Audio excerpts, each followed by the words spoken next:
What's up everybody and welcome to the channel. In today's video, we're gonna be taking a look at this 2026 Ford Mustang Coupe EcoBoost. This one's finished in Vapor Blue with an MSRP at $39,500. Big shout out to Mooresville Ford for providing this muscle car for today's video. Check the link below and let's get right into this car.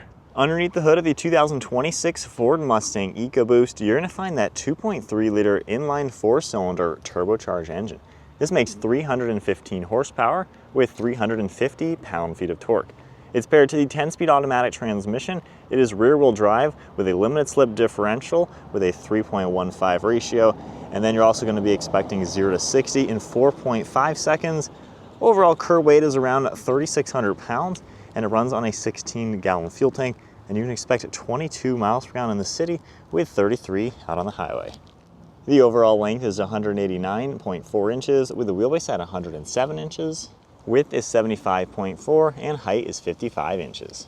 And then now moving on to the exterior styling with a 2026 Mustang EcoBoost. Of course, we have that traditional Mustang style, and then I really like these LED headlights. You got the running light in them, as well as that triple beam LED design. And then the upper grills finish off in just a black plastic material. Got a blacked out pony badge. There's active grille shutters behind that.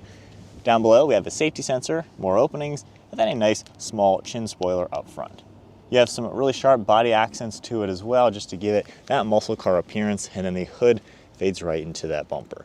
So a good looking car for sure. This is the newest generation now. You have sharp body lines in that hood that fade towards that windshield, and then we have that long hood as well, just giving it that classic Mustang style. At the side profile, we have a nice set of gloss black wheels. These are 19-inch diameter with a multi-spoke look. It's just a standard set of brakes for the spec. Sharp line around that fender arch as well. And then you can see just some plastic black material for the side skirt. We're gonna get gloss black on the mirror caps with body color door handles, and then all black trim throughout the windows with a blacked out roof. You can also see that shark fin antenna as well as a third brake light up above. And then for the overall side profile, this has that classic fastback style with the long hood and sloping rear end, and then a really wide fender arches in back, giving it that classic muscle car appearance. So pretty cool looking car for sure. I like that this one does have a small spoiler finished in the gloss black. Definitely adds to the character in the back. And then you can see these triple beam design for the LED taillights, which look really nice. You can also see that blacked out badge in back. And then for this generation, this is a very sharp rear end over the previous gen. So it's a little bit longer than before. Really cool looking style. We have parking sensors down below with a massive rear diffuser, dual exhaust, reverse light down here as well. And then just a really nice look overall. So can't go wrong with the classic style of the Mustang, and the newest gen definitely comes together very well. For the key fob, just your typical Ford one. We have a trunk button, lock, unlock, and panic. Pony badge on the backside. And then if you keep it locked, you can just grab the door handle, automatically unlock it, and we can check out this interior. So this is more of a generic EcoBoost, so nothing premium about it or anything, just a basic one. You're gonna get some harder plastics around the door panel, and then the soft touch material right in the center with a nice fabric insert. There's gonna be this plastic carbon fiber look, release handle, lock and unlock, window controls, mirror controls, then a nice grab handle with some silver trim. Taking a look inside, the seats have some power controls. You also have manual recline, and then I really like this leather style trim along with the black fabric throughout the centers. For being the standard seats, they still have some nice small bolsters to them, and then contrast stitching all around it. Finishing up, we got a flat bottom steering wheel finished in black leather. And then now inside the 2026 EcoBoost Mustang, keep my foot on the brake, we go ahead and fire it up.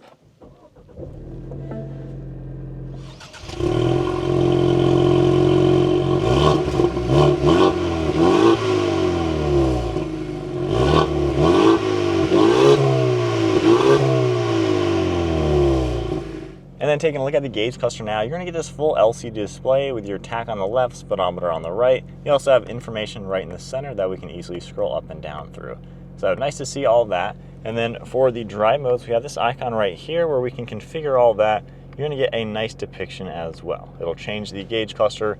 It does take a couple seconds to go into each drive mode, but you get massive tach in the track mode. Of course, it will change as well in all the other modes.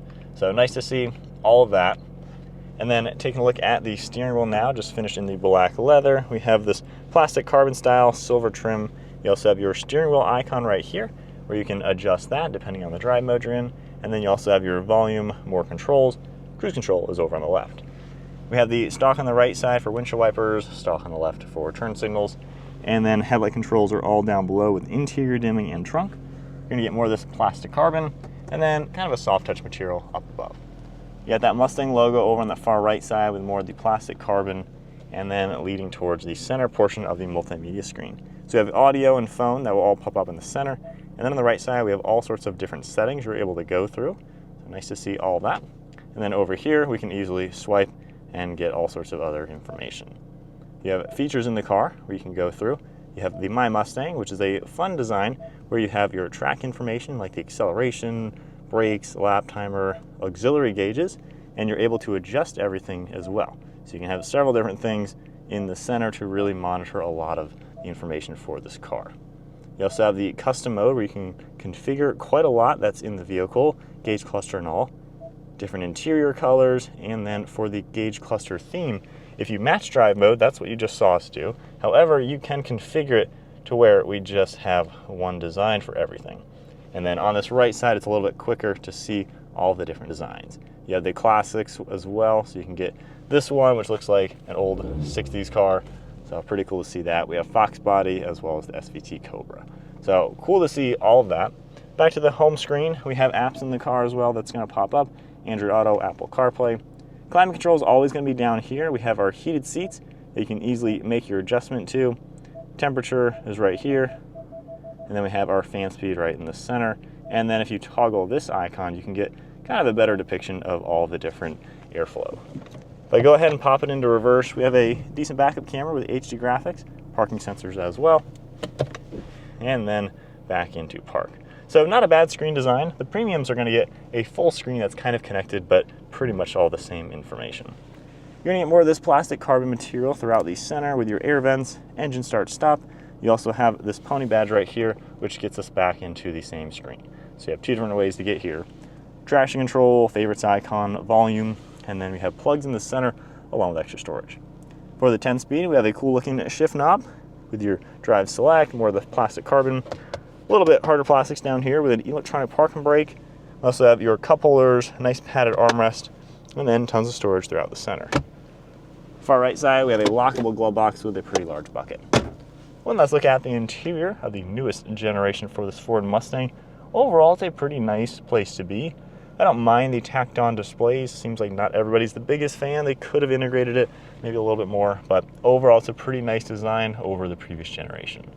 Got a black headliner as well, and then we have a sunglass holder, dome lights, and a thin frameless mirror.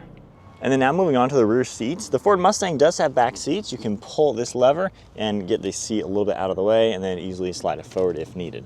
So you're gonna get two seats in the back. They're even trimmed just like the front with that leather style material as well as the fabric throughout the center.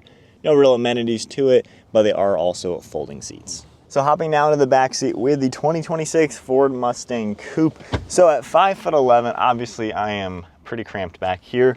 The seats themselves are actually comfortable and very well designed. They fit nicely, just you don't have much headroom. And with the seat in my position, I can literally fit here, but my knees are pretty squished. So it is a doable back seat in a pinch for friends. Kids would be perfectly fine. You can fit car seats back here. So again, it's great for storage, but it's nice to know at least in a pinch you have the space to take a couple extra people in your Mustang. To move on to the trunk now, there is a button on the key fob, the one on the interior, but you're also gonna get one on the bumper. So we can just press that, it'll unlock it, and we can manually lift it up. You're gonna get about 13.2 cubic feet of cargo volume in the back of a Mustang Coupe, so it's actually pretty useful. And with the seats folded down, you can see just how much extra storage space you're gonna get. So you can easily fit a couple sets of golf clubs or something in here, super practical. And then we can even lift the floor up and we have a spare tire with a little bit of hidden storage space. So practical car for sure. Taking a look with the seats all folded down, they fold nice and flat, and you have that large opening into the trunk to really make this pretty practical for not only people, but cargo as well. All right, so setting off now in the 2026 Mustang EcoBoost. So one thing to take into consideration, there's no paddle shifters, and I don't believe you can even get the 6-speed manual. So you're really just left with the automatic, which is fine for probably most buyers of this car. However, you know, personally, I'd like to be able to have a little bit more control over the transmission. With that said, we're in just normal mode, just kind of getting my bearings with it. Overall, the seat is pretty comfortable. I wouldn't mind being able to sink it a little bit lower. I do feel a little tall in here. Good visibility overall. Can't really complain about that. Easily see over your left and right shoulder. Really no complaints with the view around. I will say, for even just baby throttling it, just getting up to speed, this thing's pretty peppy. It's got a decent amount of power, especially for being a 4-cylinder. I mean, you're not going to get in and think it's sluggish. It definitely gets up to speed well. It's just really just throttle, so you don't obviously have those gear changes, which you can't play with. So that's just the one thing that's kind of getting me on this versus previous generations. But nonetheless, overall ride quality, it is pretty comfortable. You don't really feel any crazy bumps or anything like that. You can hear some of the wind noise and road noise, so it's not like the most luxurious sound car in the world. You just kind of hear that and feel that a little bit. Now, with that said, if we go into the track mode, of course, you got that sweet tachometer and everything. Throttle gets a little bit more touchy. The steering has sharpened up a little bit. And of course, it'll turn off the engine start stop and a couple other things. So it gives you a good way to kind of adjust the car and how everything performs. If we slow down a little bit, keeps the revs a little bit higher. And it'll hold the revs pretty well as well if you are driving it a little bit harder. So I like how the drive modes really do something in the car. But again, it is kind of funny just to have to rely on it in automatic mode. I'm just so used to being able to have manual shift in some way, shape, or form. But I mean, it's got a nice amount of torque, good power overall. And then back in normal mode, everything will settle down. Now, for the interior, you have pretty decent use of materials. There are some hard plastics, but there's also a lot of soft touch and just the cooler style to it. Same with the double screen. Everyone's not the biggest fan of it. It seems people would much rather have some sort of integration, but you kind of get used to it. The dashboard is higher than the screen, so this doesn't seem like it's just a big tablet stuck on. It's not as bad as some people think, so give it a chance at least. But I don't know, I guess just driving this, it does feel like a pretty normal car. This would be an average daily driver, really nothing, you know, that would be challenging to live with from the day-to-day. So it's a very normal car, but you do have that nice fun factor to it with a little bit more sporty characteristic, especially when you're in the track mode or something like that. So my honest thoughts now with the EcoBoost. Yeah, so not bad power plant. You know, a lot of people really do like these, especially over the years, given on the used market especially, these are pretty cheap. You can get these very low price point on the used market, and you know, it's a good, fun overall car without being too crazy, without being, you know, too expensive to own in general. So it's a really good blend. A little interesting when they first came out with it, you know, a 4-cylinder Mustang, not exactly what you would first think when you're thinking of a muscle car, but owners ended up loving these and these were received very well. So for 2026, and I believe last year or so, they changed a couple things. I'm not a fan of not having paddle shifters or a manual available. I think that really does take away from the fun factor.